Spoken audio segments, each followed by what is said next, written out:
Hi Gemini, this is Job. Welcome po sa ating channel. By the way, Gemini, this is timeless reading. Gamitin ang reading na ito bilang gabay lamang. Kung naka-resonate kayo, comment down. Tandaan, ito ay channel reading po. Kunin nyo lang po kung ano ang naka-resonate sa iyo. This is for you, Gemini.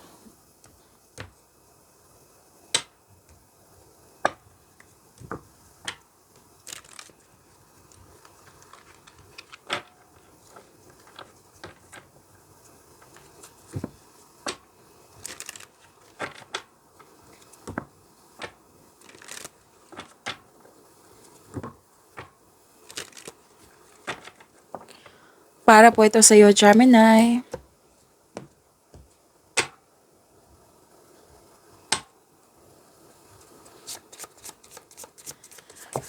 Maraming salamat po sa inyong patuloy na suporta, sa mga nag-donate, sa mga hindi nag-skip ng ads, maraming salamat po. Sa mga hindi pa nag-subscribe, subscribe na po kayo at click bell notification para malaman nyo na may bago tayong video. Para sa mga gustong magpa-reading, comment po kayo ng personal reading. Again, comment kayo ng personal reading and check my reply sa comment section.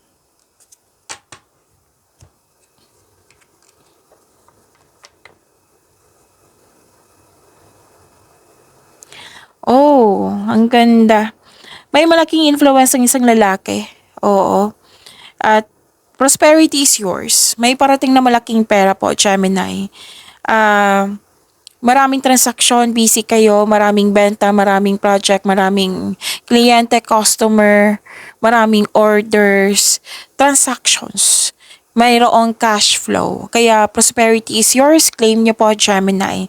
At may companion, sinamahan ka ng isang tao na malapit sa iyo, na very loyal sa iyo, na very supportive sa iyo, or di kaya may bago kayong kasamahan dyan, bagong kaibigan, na magaan ang loob mo sa kanya. Pero dan may bago kayong gamit dyan, na nagbigay ito ng pamper sa iyo. Pero dan na may bago kayong pet.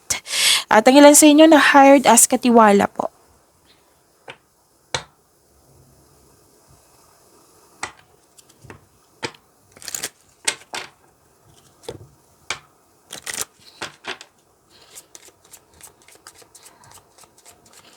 Spirits, guide angels, archangels, guardian angels, message po para kay Gemini. I need 2 cards po.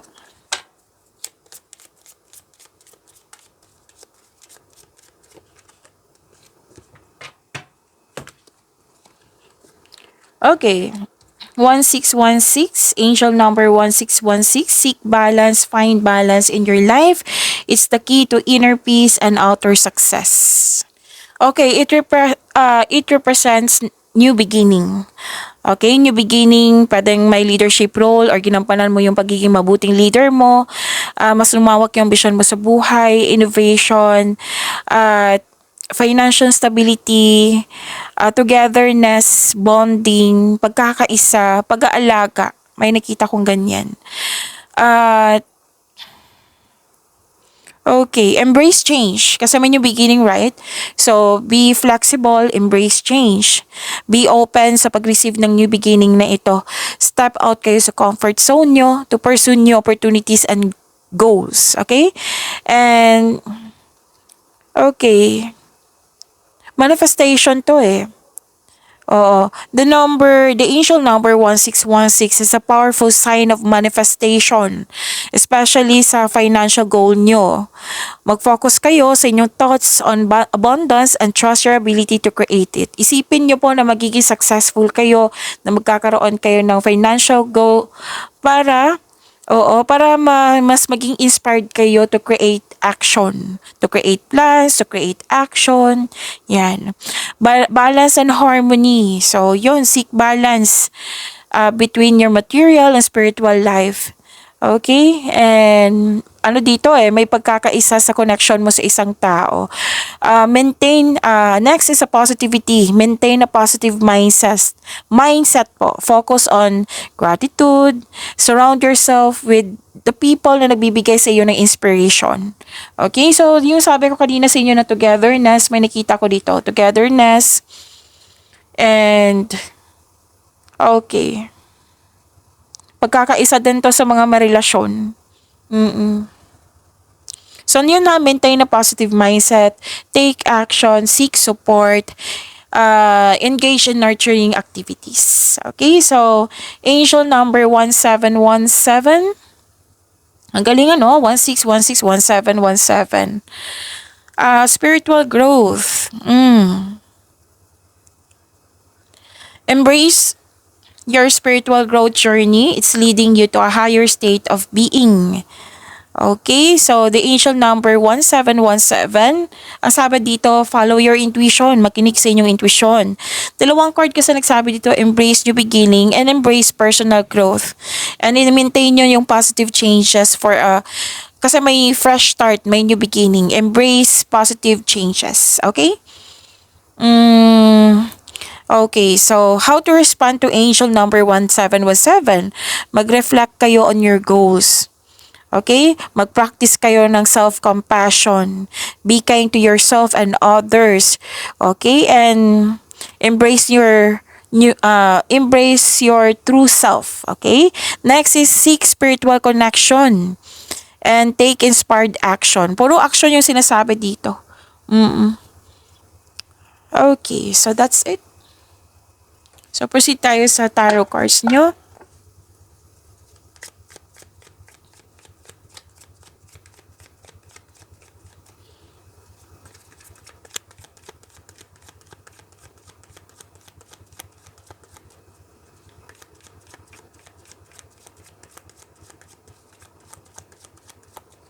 Energy po ni Gemini.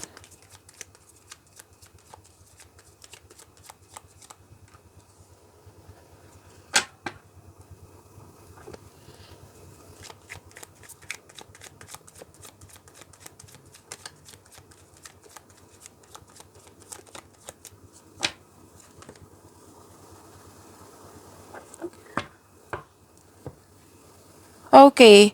Para sa mga bago dito, kung may napansin kayo na repeating message, yan po yung pinupush ng course nyo po. Like for example, nanood kayo sa inyong monthly gabay tarot reading, weekly gabay tarot reading, daily gabay tarot reading, at may napansin, at dito din, at may napansin kayo na repeating message. Yan po yung pinupush ng course na kailangan yung bigyan ng atensyon, solusyon, at aksyon kung maaari po. So na yung energy ni Gemini.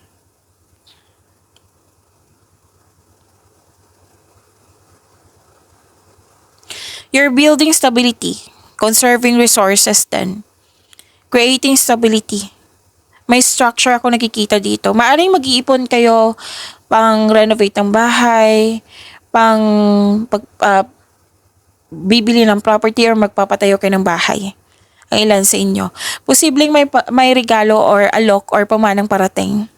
Tapos ginagamit nyo yung talino nyo, yung pagiging hard worker nyo para mas lumaki yung ipon nyo. Oo.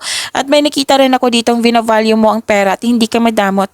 Financial stability nakikita ko sa inyo, Gemini. Ang sabi ng card nyo dito, Gemini, nayayaman ka dahil sa pagkakaroon mo ng magandang disiplina sa inyong kaperahan. Marunong ka kasi magtipid, marunong ka mag-ingat sa iyong naipon.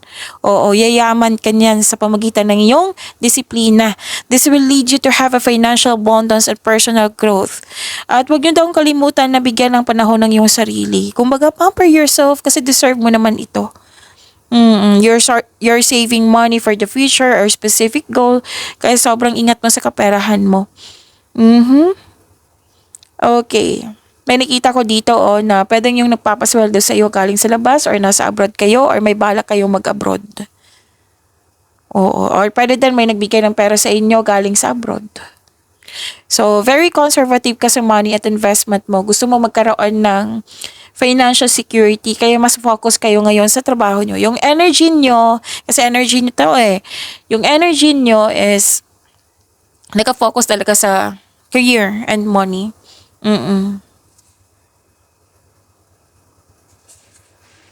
Kasi kung sa love life to, meron naman. Kasi yung sa love life, single ka man sa may relasyon, sa buhay mag-asawa, mas focus kayo sa pag-iipon. Kasi may sense of stability kayo. May project kayo. Like yung sinabi ko kanina, nabibili kayo ng property or may mahalaga kayong bilhin talaga. Kaya nga, kitang-kita ko yung hard work mo dito. So, ang ganda. Claim nyo po, Gemini.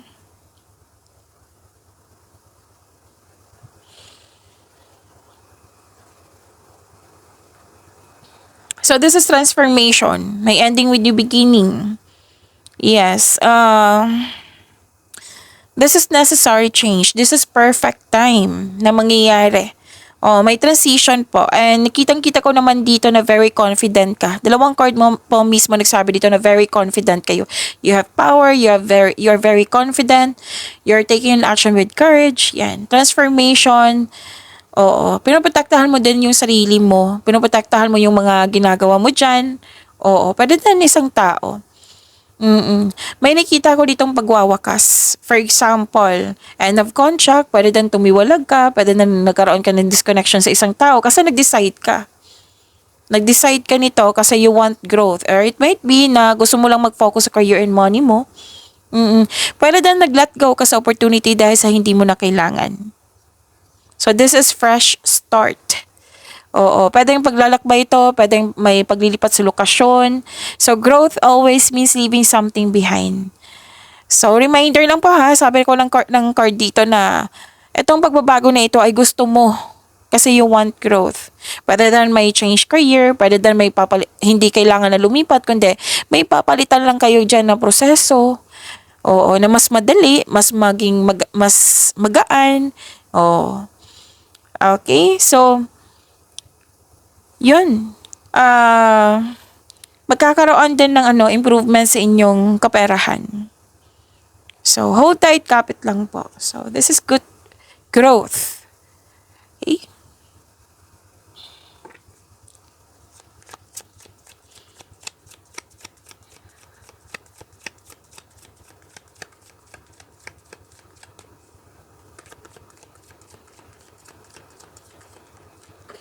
This is about your career and money, Gemini.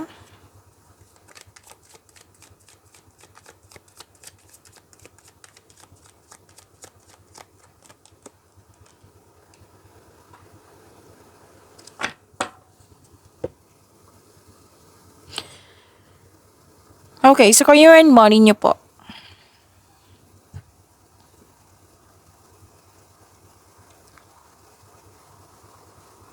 Okay, this is new beginning. Actually, ilang beses na lumabas dito from here to here and here.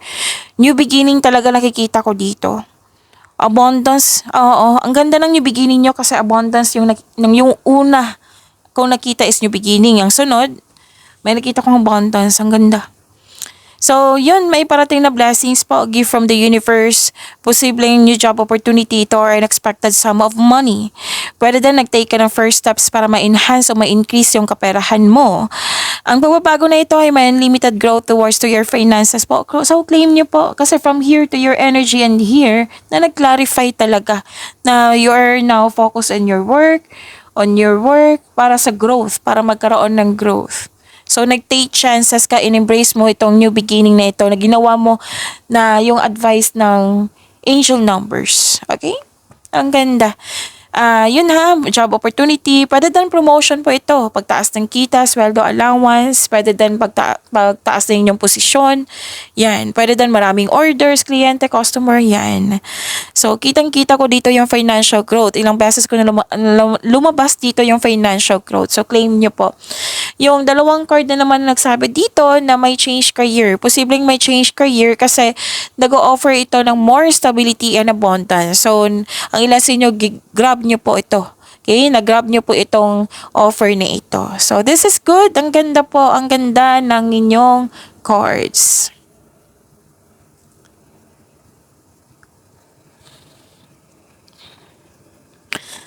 Okay? And new journey. New journey talaga nakikita ko. Yung sinabi kanina dito na prosperity is yours, may parating na malaking pera, sinabi din ang cards nyo dito, ang ganda. So, this is new journey, care is needed, may potential na magiging successful, kailangan lang po ng action. Ang sabi ng card dito, you should take a risk and try something new, try to step out sa comfort zone mo, kasi may potential, nakikita ko yung financial growth sa binigay na opportunity.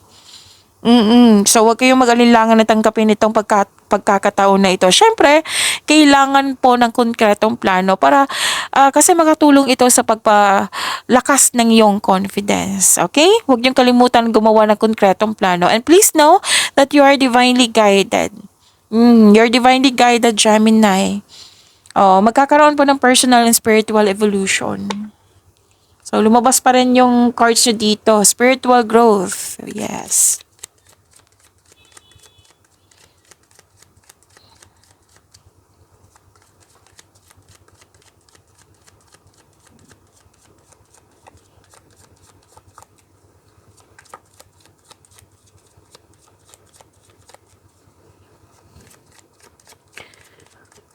Love life, self-love, partnership, and romance ni Gemini.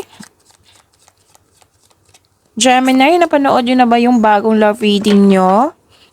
Kaka-upload lang po. So, hanapin niyo po sa Love Job channel natin. Or dito sa channel natin, na-post ko po na yung link. Scroll down nyo lang po.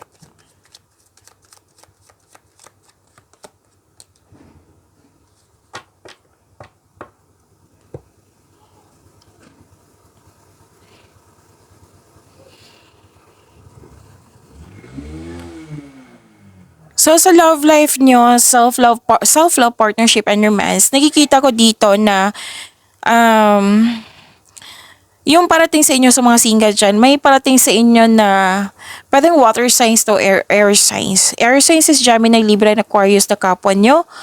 Or water signs, Cancer, Pisces, and Scorpio. Okay? Parating po ito sa inyo. Pwede din ibang signs. Oo. Pero most likely mas nangibabaw yung energy nila. Water signs and air signs. Ito ay parating na, trustworthy po ito. Matalino, who chooses reason over emotion. Oo.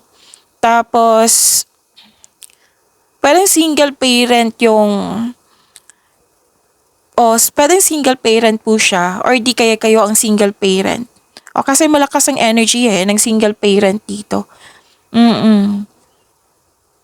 Okay? Nakikita ko rin dito na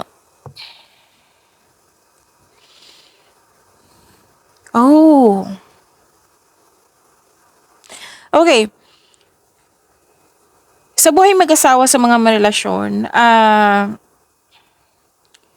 sabi ka sa dito na may sekreto kayong malalaman. Single ka man, marelasyon sa buhay mag-asawa. Okay, lahat kayo ha. May malakas kasi yung intuition. Tapos may lalaman kayong sekreto or panuloko na pag-uusapan nyo. Pero most likely, ang nag-uusap dito ay magkarelasyon, yung buhay mag-asawa. Oo, sa mga single, nalaman mo lang. Okay, it might be the next day, next reading, mag-uusap na kayo. Pero yung most likely, yung mga may relasyon sa buhay mag-asawa, mag-uusap talaga. I-confront. Kasi this was Gemini, prangka to eh. And, yun, may malalaman kayo sekreto.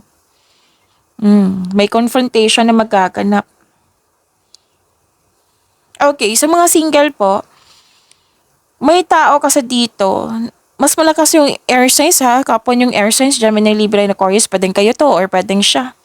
Na pwedeng maliligaw to, pwedeng partner nyo to, very aggressive, posible, yung makulit, oo. So, prepare yourself, oo. And, yun, sabi ng card, kasi masyadong mabilis yung approach eh. So, kilalanin ng mabuti. Hindi naman sinabi dito na masama siya. Sabi lang ng card dito na baka pagligaw niya, nasagot mo na. Sabi ng card dito, kilalanin mo muna ng mabuti. Enjoy nyo po yung getting to know each other stage nyo. Okay? Tapos, be careful po daw kayo sa paggawa ng desisyon or sa pinipiling desisyon. Kasi nakita ko naman dito na both kayo malakas ang energy. Very full of power. Very confident. Yan. Okay.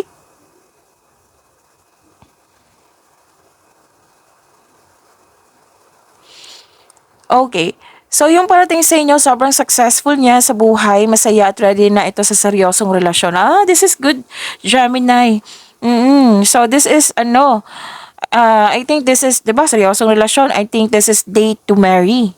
O, hindi siya laro.